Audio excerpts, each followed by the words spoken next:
আসসালামু আলাইকুম। গ্লোবাল বাংলা নিউজে আপনাকে স্বাগত। শুরুতেই সংবাদ শিরোনাম, পরে বিস্তারিত। জানিয়ে দিব এই মুহূর্তে পাওয়া আমাদের হাতে থাকা সর্বশেষ গুরুত্বপূর্ণ আপডেট, আন্তর্জাতিক সংবাদ। প্রতি মুহূর্তে মাদুরোর তথ্য মার্কিন বাহিনীকে দিচ্ছিলেন যিনি। প্রিয় ভিউয়ার্স, একটি পরিতাপের বিষয় যা বলে রাখছি, নিজের মনকেও শান্ত করতে পারছি না, বলতে বাধ্য হচ্ছি। এমন যদি কালসাপ হয়, কথায় আছে যে দুধ কলা ভাত দিয়ে কালসাপ পুষেছি, ঠিক তেমনই অবস্থা। তো এমনটা যদি একটা রাষ্ট্রের বা একটা দেশের জন্য হয়, তাহলে সেটা আর সহ্য করা যায় না, যা বিশ্বের জন্য বা একটি রাষ্ট্রের জন্য অনেক দুঃখজনক বিষয়, পরিতাপের বিষয়। কি করে মানুষ মানুষের সাথে এভাবে বেইমানি করে? কি করে একটা মানুষ তার খেয়ে পড়ে তারই ক্ষতি করতে যত সমস্ত অপকর্ম, কোনোটাই করতে সে দ্বিধাবোধ করেনি। সমস্ত তথ্য প্রতি মুহূর্তে, প্রতি সেকেন্ডে, প্রতি সময়ে সময়ে মার্কিন বাহিনীকে দিয়ে গেছেন। আর এই আমেরিকার প্রেসিডেন্ট ট্রাম্প নির্বাচিত হওয়ার আগে, প্রেসিডেন্ট হওয়ার আগে তার যে মুখোশের চেহারা, তার যে ভালো মানুষের চেহারা, ভালো মানুষের স্লোগান রাষ্ট্র জুড়ে, রাজ্য জুড়ে বিস্তার করে গেছে, সব এখন একে একে ক্রমান্বয়ে তার চরিত্র বের হয়ে আসছে। দর্শক, এই বিষয়গুলো বিশেষজ্ঞ অভিমতটা কিভাবে দেখছেন, বা ভিউয়ার্স আপনারা কিভাবে দেখছেন, তা দয়া করে কমেন্ট বক্সে লিখে জানান। এরপর জানিয়ে দেব, ভেনেজুয়েলার প্রায় সব বিমান ঘাঁটি ধ্বংস করেছে যুক্তরাষ্ট্র, বলছে রুশ বিশেষজ্ঞ। রাশিয়ান একাডেমি অফ সায়েন্সেসের আইন ও জাতীয় নিরাপত্তা ইনস্টিটিউটের সামরিক বিশেষজ্ঞ আলেকজান্ডার স্টাপোনভ বলেছেন, যুক্তরাষ্ট্র ভেনেজুয়েলার প্রায় সমস্ত বিমান ঘাঁটি ধ্বংস করে দিয়েছে। এরই মধ্যে F-16 যুদ্ধ বিমান ছিল, এমন বিমান ঘাঁটিও রয়েছে। সমস্ত সামুদ্রিক ও বিমান সরবরাহ ব্যবস্থা অচল করে দেওয়া হয়েছে। এ নিয়ে থাকছে একটি বিস্তারিত ডেস্ক রিপোর্ট। এবং জানিয়ে দিব, ভেনেজুয়েলার পর আরো যে সব দেশকে হুমকি দিলেন ট্রাম্প, যে কয়েকটি দেশকে একই পরিণতির হুমকি দিলেন মার্কিন প্রেসিডেন্ট। এই দেশগুলো হলো মেক্সিকো, কলম্বিয়া এবং কিউবা। কাউকেই ছাড় দেওয়া হবে না উল্লেখ করে ডোনাল্ড ট্রাম্প বলেছেন, ভেনেজুয়েলার মতো পরিণতি হতে পারে এই তিন দেশেরও। দর্শক, কেন এভাবে উঠে পড়ে লেগেছেন? শুধুই কি তার ক্ষমতার উচ্চ আসনে বসার লোভ পেয়ে গেছে, নাকি অন্য কোনো টার্গেট বা উদ্দেশ্য আছে তার? দর্শক, কি এমন টার্গেট বা উদ্দেশ্য থাকতে পারে মার্কিন প্রেসিডেন্টের? জানিয়ে দিন এ বিষয়ে কমেন্ট বক্সে কমেন্ট করে। এরপর জানিয়ে দিব, মাদুরো ও তার স্ত্রীকে অবিলম্বে মুক্তি দিতে বলল চীন। সর্বশেষ জানিয়ে দিব, বন্দী হওয়ার পর প্রথমবার মুখ খুললেন মাদুরো। দর্শক, শুনছিলেন এতক্ষণ সংবাদের প্রধান প্রধান শিরোনাম। এবার জানিয়ে দিব বিস্তারিত। তবে তার আগে অনুরোধ থাকবে, ভিডিওটিতে একটি লাইক এবং কমেন্টস করে জানিয়ে দিন আজকের এই ভিডিও সম্পর্কে আপনার মূল্যবান মতামত। আর অবশ্যই যদি আপনি এই চ্যানেলটিতে নতুন হয়ে থাকেন, তাহলে অবশ্যই চ্যানেলটি সাবস্ক্রাইব করে পরবর্তী আপডেট সংবাদ পেতে চোখ রাখুন বাংলা নিউজ লাইভে। প্রতি মুহূর্তে মাদুরোর তথ্য মার্কিন বাহিনীকে দিচ্ছিলেন যিনি। ভেনেজুয়েলার রাজধানী কারাকাসে অভিযান চালিয়ে দেশটির প্রেসিডেন্ট নিকোলাস মাদুরো ও তার স্ত্রী সিলিয়া অ্যাডেলা ফ্লোরেসকে তুলে নিয়ে যায় মার্কিন বাহিনী। মাত্র কয়েক ঘন্টার অভিযানে দুর্গের মতো সুরক্ষিত বাসভবন থেকে তাকে যেভাবে বন্দী করা হয়, তাতে অবাক হয়েছে গোটা বিশ্ব। ব্রিটিশ বার্তা সংস্থা রয়টার্স জানিয়েছে, মার্কিন বাহিনীর এই অভিযান এতটা সফল হয় মূলত একজন বিশ্বাসঘাতকের কারণে। ওই ব্যক্তি মাদুরোর অত্যন্ত ঘনিষ্ঠ ছিলেন। তিনি মূলত প্রতিনিয়ত ভেনেজুয়েলান প্রেসিডেন্টের তথ্য মার্কিন গোয়েন্দা সংস্থা সিআইএ এর কাছে পাঠাচ্ছিলেন। ফলে অভিযানের সময় মাদুরোর অবস্থান ও নিরাপত্তা ব্যবস্থা সম্পর্কে আগে থেকে নিশ্চিত ছিল মার্কিন বাহিনী। দীর্ঘ প্রস্তুতি, অপারেশন অ্যাবসলিউট রিজলভ নামের এই অভিযানে অংশ নেয় মার্কিন স্পেশাল ফোর্স, সিআইএ ও এফবিআই। অভিযানের পরিকল্পনা চলছিল বহু মাস ধরে এবং এর অংশ হিসেবে বারবার মহড়া দেওয়া হয়। সূত্র অনুযায়ী মার্কিন সেনাবাহিনীর অভিজাত ইউনিট ডেল্টা ফোর্স মাদুরোর নিরাপদ আশ্রয় কেন্দ্রের হুবহু একটি নকল কাঠামো তৈরি করে সেখানে অনুশীলন চালায়। কিভাবে সুরক্ষিত ও শক্তিশালী ওই ভবনে প্রবেশ করা হবে, তার প্রতিটি ধাপ ছিল পূর্ব পরিকল্পিত। সিআইএর একটি ছোট দল গত আগস্ট থেকেই থেকেই ভেনেজুয়েলায় সক্রিয় ছিল। তারা মাদুরোর দৈনন্দিন চলাফেরার সময়সূচি ও নিরাপত্তা ব্যবস্থা সম্পর্কে গুরুত্বপূর্ণ তথ্য সরবরাহ করে। তাদেরকে তথ্য দিয়ে সহযোগিতা করছিলেন মাদুরোর ঘনিষ্ঠ ওই ব্যক্তি। তিনি প্রতি মুহূর্তে সিআইএর কাছে তথ্য পাচার করছিলেন এবং অভিযান চলাকালে তার অবস্থান নিশ্চিত করতে ভূমিকা রাখেন। সব প্রস্তুতি সম্পন্ন হওয়ার পর 4 দিন আগে অভিযানের অনুমোদন দেন মার্কিন প্রেসিডেন্ট ডোনাল্ড ট্রাম্প। তবে সামরিক ও গোয়েন্দা কর্মকর্তারা ভালো আবহাওয়ার জন্য অপেক্ষা করার পরামর্শ দেন। শেষ পর্যন্ত স্থানীয় সময় শুক্রবার রাত 10:46 চূড়ান্ত নির্দেশ দেন ট্রাম্প। ঝড়ের বেগে অভিযান। শুক্রবার গভীর রাতে মার্কিন যুদ্ধ বিমানগুলো ভেনেজুয়েলার রাজধানী কারাকাস ও আশেপাশের এলাকায় আকাশ প্রতিরক্ষা ব্যবস্থা সহ বিভিন্ন সামরিক লক্ষ্যবস্তুতে হামলা চালায়। এই অভিযানে 20টি ঘাঁটি থেকে 150টিরও বেশি আকাশযান অংশ নেয়, যার মধ্যে F-35, F-22 এবং B-1 বোমারু বিমান ছিল। হামলার আড়ালে ভারী অস্ত্র সহ মার্কিন স্পেশাল ফোর্স কারাকাসে প্রবেশ করে। রাত 1টার দিকে মার্কিন সেনারা মাদুরোর আবাসিক কম্পাউন্ডে পৌঁছালে তাদের লক্ষ্য করে গুলি চালানো হয়। এতে একটি হেলিকপ্টার ক্ষতিগ্রস্ত হয়। শেষ পর্যন্ত সেনা ও FBI সদস্যরা অন্তত সুরক্ষিত দুর্গ হিসেবে পরিচিত ভবনটিতে ঢুকে পড়েন। মাদুরোকে বন্দী। মার্কিন সেনারা ভবনের ভেতরে ঢোকার পর মাদুরো ও তার স্ত্রী আত্মসমর্পণ করেন। ট্রাম্প জানান, মাদুরো একটি সেফ রুমে ঢোকার চেষ্টা করলেও দরজা বন্ধ করতে পারেননি। অভিযানে কয়েকজন মার্কিন সেনা আহত হলেও কেউ নিহত হননি। ভেনেজুয়েলার আকাশসীমা ত্যাগ করার সময় মার্কিন বাহিনী একাধিক আত্মরক্ষামূলক সংঘর্ষে জড়ায়। ভোর 3:20 হেলিকপ্টারগুলো সমুদ্রের উপর পৌঁছায়। মাদুরো ও তার স্ত্রী তখন সেগুলোর ভেতরেই ছিলেন, সূত্র রয়টার্স। ভেনেজুয়েলার প্রায় সব বিমান ঘাঁটি ধ্বংস করেছে যুক্তরাষ্ট্র, বলছে রুশ বিশেষজ্ঞ।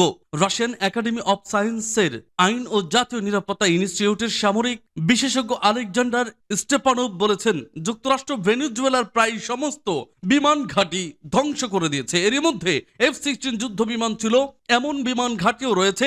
সমস্ত সামুদ্রিক ও বিমান সরবরাহ ব্যবস্থা অচল করে দেওয়া হয়েছে।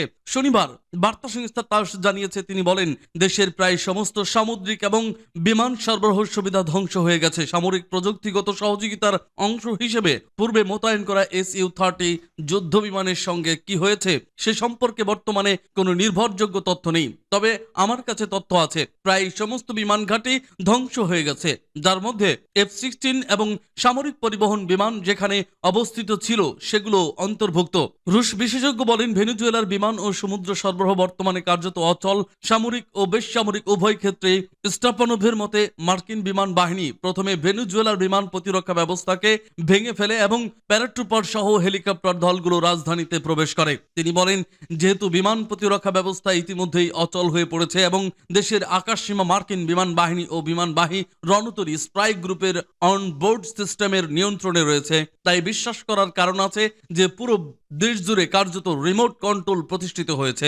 বিশেষজ্ঞ আরো বলেন, সম্ভবত যুক্তরাষ্ট্র ইতিমধ্যে তার মূল লক্ষ্য অর্জন করেছে, তবে দেশটির সামরিক ও রাজনৈতিক নেতৃত্বের নিয়ন্ত্রণ নিতে আর অভিযান চালানো অসম্ভব না। ভেনেজুয়েলার পররাষ্ট্রমন্ত্রী ইভান গিল প্রিন্টো বলেছেন, যুক্তরাষ্ট্র কারাকাসে বেসামরিক ও সামরিক স্থাপনাগুলোতে আক্রমণ করেছে, জরুরি অবস্থা ঘোষণা করা হয়েছে। ভেনেজুয়েলার পর আরো যেসব দেশকে হুমকি দিল ট্রাম্প। ভেনেজুয়েলার প্রেসিডেন্ট নিকোলাস মাদুরোকে সস্ত্রীক তুলে নিয়ে যাওয়ার পর আরো কয়েকটি দেশকে একই পরিণতির হুমকি দিলেন মার্কিন প্রেসিডেন্ট ডোনাল্ড ট্রাম্প। এই দেশগুলো হলো মেক্সিকো, কলম্বিয়া এবং কিউবা। কাউকেই ছাড় দেওয়া হবে না উল্লেখ করে ডোনাল্ড ট্রাম্প বলেছেন, ভেনেজুয়েলার মতো পরিণতি হতে পারে এই 3 দেশেরও। একই সঙ্গে ট্রাম্প এটাও বুঝিয়ে দিতে চেয়েছেন যে মাদক পাচার এবং অনুপ্রবেশকারীর বিষয়ে যুক্তরাষ্ট্র কোনো আপোষের পথে হাঁটবে না। মাদক সন্ত্রাসকে রুখতে প্রয়োজনে যা করতে হবে তা করতে তিনি পিছুপা হবেন না। মাদুরোকে গ্রেপ্তারের পর ট্রুথ সোশ্যালে ট্রাম্প বলেন, মাদক সন্ত্রাস নিয়ে ভেনেজুয়েলাকে বারবার সতর্ক করা হয়েছিল, কিন্তু সেই সতর্ক বার্তায় কোনো কাজ হয়নি। ফলে মাদক সন্ত্রাসকে রুখতে এই দেশের বিরুদ্ধে বড় কিছু করার প্রয়োজন ছিল। তারপরই মাদুরোর পরিস্থিতির কথা টেনে এই একই বিষয় নিয়ে আরো 3 দেশ মেক্সিকো, কলম্বিয়া এবং কিউবাকেও হুঁশিয়ারি দিয়ে রাখলেন ট্রাম্প। তিনি বলেন, মাদক সন্ত্রাসকে রুখতে যদি ওই অঞ্চলে আমেরিকাকে পা রাখতে হয়, প্রয়োজনে সেটাও করতে প্রস্তুত, আর এর জন্য কারো চোখ রাঙানিও মেনে নেব না। এদিকে ভেনেজুয়েলায় যুক্তরাষ্ট্রের অভিযান এবং প্রেসিডেন্ট মাদুরোকে গ্রেপ্তারের বিষয়ে সরব হয়েছে চীন, রাশিয়া এবং ইরান। ভেনেজুয়েলায় এই সামরিক অভিযান প্রসঙ্গে বেইজিং জানিয়েছে, আন্তর্জাতিক আইনকে তোয়াক্কা না করে হামলা চালানো হয়েছে। শুধু তাই নয়, এই ধরনের ঘটনা লাতিন আমেরিকা এবং ক্যারিবিয়ান অঞ্চলে একটা অস্থিরতার পরিবেশ সৃষ্টি করবে। চীনের পাশাপাশি রাশিয়া এবং ইরানও আমেরিকার এই সামরিক অভিযানকে আইন বিরুদ্ধ বলে উল্লেখ করেছে। প্রসঙ্গত, ট্রাম্পের শাসনামলে মেক্সিকোর সঙ্গে যুক্তরাষ্ট্রের সংঘাত চরমে পৌঁছেছে। বিশেষ করে শরণার্থী অনুপ্রবেশের বিষয়কে কেন্দ্র করে ট্রাম্প বারবার হুমকি দিয়েছেন, মেক্সিকো যদি আমেরিকায় শরণার্থী অনুপ্রবেশ আটকাতেও কোনো পদক্ষেপ না নেয় তাহলে তার ফল ভুগতে হবে। তাছাড়া মেক্সিকোর প্রেসিডেন্ট ক্লডিয়া শেইনবাউম পাউডোর সঙ্গেও ট্রাম্পের সম্পর্ক খুব একটা ভালো নয়। অনুপ্রবেশ ছাড়াও দুই দেশের সংঘাতের চরমে পৌঁছায় ট্রাম্পের শুল্ক নীতিতে কেন্দ্র করে। ট্রাম্প বরাবরই অবৈধ অভিবাসন এবং দক্ষিণাঞ্চল মাদকের কারবার নিয়ে মেক্সিকোতে সতর্ক করেছে। যদিও ট্রাম্প দাবি করেন মেক্সিকো প্রেসিডেন্টের সঙ্গে তার সম্পর্ক অত্যন্ত ভালো। এক সংবাদ সংস্থাকে মার্কিন প্রেসিডেন্ট বলেছিলেন, আমরা খুব ভালো বন্ধু, পাউডো ভালো মানুষ। মেক্সিকোকে তিনি পরিচালনা করছেন না, মেক্সিকোকে পরিচালনা করছে মাদক ব্যবসা। তবে ভেনেজুয়েলায় ট্রাম্পের আগ্রাসন নীতিকে ভালোভাবে নেননি মেক্সিকো প্রেসিডেন্ট। শনিবার তিনি এই সামরিক অভিযানের নিন্দা জানিয়েছেন। শুধু মেক্সিকোই নয়, ভেনেজুয়েলায় এই সামরিক অভিযানে চাপ বাড়ছে কলম্বিয়ার ওপরেও। সেদেশের প্রেসিডেন্ট গুস্তাভো পেট্রোকেও পরোক্ষভাবে মাদক সম্রাট বলে উল্লেখ করেছেন ট্রাম্প। মার্কিন প্রেসিডেন্ট বলেন, পেট্রোর কোকেন তৈরির কারখানা আছে। হ্যাঁ, আমি আগেও কথা বলেছিলাম, আবারও বলছি, পেট্রোর মাদক তৈরির একাধিক কারখানা রয়েছে। তারপরে মার্কিন প্রেসিডেন্ট হুমকি দেন, কলম্বিয়ায় মাদক তৈরি করে আমেরিকায় পাঠানো হচ্ছে, এবারও পেট্রোকেও শিক্ষা দিতে হবে। ভেনেজুয়েলা এবং প্রেসিডেন্ট মাদুরো ঘনিষ্ঠ কিউবাকেও হুঁশিয়ারি দিয়ে রাখলেন মার্কিন প্রেসিডেন্ট। কিউবার প্রেসিডেন্ট মিগুয়েল দিয়াস কানেলকে ব্যর্থ শাসক বলে উল্লেখ করে ট্রাম্প বলেন, কিউবার পরিস্থিতি এখন ভালো নয়, সেখানে প্রশাসনিক পরিকাঠামো ভেঙে পড়েছে। কিউবার জনগণের পক্ষে তা মোটেই সুখকর নয়। বছরের পর বছর ধরে কিউবার মানুষ ব্যর্থ শাসকের জন্য ফল ভুগছে। কিউবার মানুষকে এর থেকে মুক্তি দিতে হবে। সূত্র এক্সিওস। মাদুরো ও তার স্ত্রীকে অবিলম্বে মুক্তি দিতে বলল চীন। ভেনেজুয়েলায় অভিযান চালিয়ে দেশটির প্রেসিডেন্ট নিকোলাস মাদুরো ও তার স্ত্রী সিলিয়া ফ্লোরেসকে তুলে আনার ঘটনাকে আন্তর্জাতিক আইনের সুস্পষ্ট লঙ্ঘন বলেছে চীন। সেই সঙ্গে মাদুরো দাম্পত্যকে অবিলম্বে মুক্তি দেওয়ার আহ্বান জানিয়েছে বেইজিং। রবিবার চীনের পররাষ্ট্র মন্ত্রণালয়ের এক বিবৃতিতে এই আহ্বান জানানো হয়। বিবৃতিতে বলা হয়, প্রেসিডেন্ট নিকোলাস মাদুরো ও তার স্ত্রীকে জোরপূর্বক আটক করা এবং দেশ থেকে তুলে নেওয়া যাওয়ার ঘটনায় চীন গভীর উদ্বেগ প্রকাশ করেছে। শুক্রবার দিবাগত রাতে ভেনেজুয়েলার রাজধানী কারাকাসে অভিযান চালিয়ে দেশটির প্রেসিডেন্ট নিকোলাস মাদুরো ও তার স্ত্রী সিলিয়া অ্যাডেলা ফ্লোরেসকে তুলে নিয়ে যায় মার্কিন বাহিনী। মাত্র কয়েক ঘন্টার অভিযানে দুর্গের মতো সুরক্ষিত বাসভবন থেকে তাদেরকে যেভাবে বন্দী করা হয় তাতে অবাক হয়েছে গোটা বিশ্ব।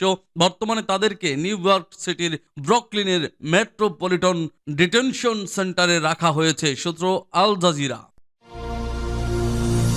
বন্দী হওয়ার পর প্রথমবার মুখ খুললেন মাদুরো। পরনে কালো জ্যাকেট, মাথায় টুপি আর হাতে হাতকড়া। ধীর গতিতে দুই অফিসারের সঙ্গে হেঁটে যাচ্ছেন ভেনেজুয়েলার প্রেসিডেন্ট নিকোলাস মাদুরো। নিউ ইয়র্কে পৌঁছানোর পর রবিবার বন্দী মাদুরোর কয়েক সেকেন্ডের একটি ভিডিও প্রকাশ্যে এসেছে। আটক হওয়ার পর এই প্রথম তাকে ওই ভিডিওতে কিছু বলতে শোনা গেল, তবে বেশি কথা নয়, 5টি শব্দ উচ্চারণ করেছেন মাদুরো। শনিবার নিজের প্রাসাদের শোয়ার ঘর থেকে সস্ত্রীক মাদুরোকে তুলে এনেছে মার্কিন বাহিনী। তাদেরকে ভেনেজুয়েলার রাজধানী কারাকাস থেকে সোজা আমেরিকায় উড়ে আনা হয়। আমেরিকার দীর্ঘদিনের অভিযোগ, মাদক পাচার এবং অন্যান্য অপরাধের জন্য তেল ব্যবহার করে ভেনেজুয়েলা। ওই তেল চুরি করা হয় ভেনেজুয়েলার বিভিন্ন খনি থেকে, তারপর তা বিক্রি করে কার্যকলাপে ব্যবহার করা হয়। আর সবকিছুই হচ্ছে মাদুরোর নির্দেশে। তাই তাকে গ্রেপ্তার করে মার্কিন বিচার ব্যবস্থার সামনে ফেলতে চেয়েছিলেন আমেরিকার প্রেসিডেন্ট ডোনাল্ড ট্রাম্প। ভেনেজুয়েলায় মার্কিন অভিযানের ছক একদিনের নয়,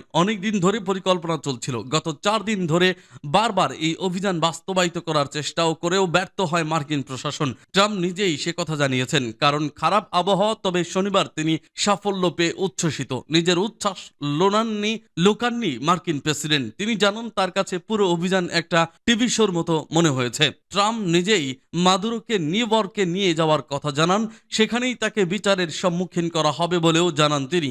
নিউ ইয়র্কে পৌঁছানোর পরই মাদুরোকে নিয়ে যাওয়া হয় ম্যানহাটনের আমেরিকার মাদক নিয়ন্ত্রক সংস্থা ডিইএ সদর দপ্তরে। তবে পুরো যাত্রাতেই তার হাতে হাতকড়া পরানো ছিল বন্দীদের মতোই। মাদুরোকে ডিইএ দপ্তরে নিয়ে যাওয়ার সময় একটি ভিডিও প্রকাশ্যে এসেছে।